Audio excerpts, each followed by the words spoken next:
Penjabat Gubernur Aceh Ahmad Marzuki dan rombongan meninjau progres peningkatan Jalan Perelak Lokop Batas Gayo Lues pada Minggu 23 Oktober 2022. Setibanya di Basecamp Segmen 1 di Desa Payauno, Kecamatan Ranto Perelak, Aceh Timur, rombongan PJ Gubernur Aceh disambut Kadis PUPR Aceh Mawardi, PJ Bupati Aceh Timur Insinyur Mahyudin, anggota DPRA Iskandar Usman Al-Farlaki.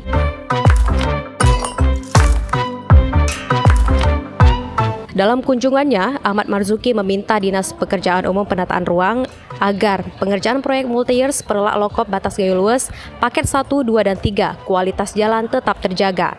Dia juga mengingatkan rekanan agar memacu progres pekerjaan sebelum masa kontrak habis akhir Desember 2022.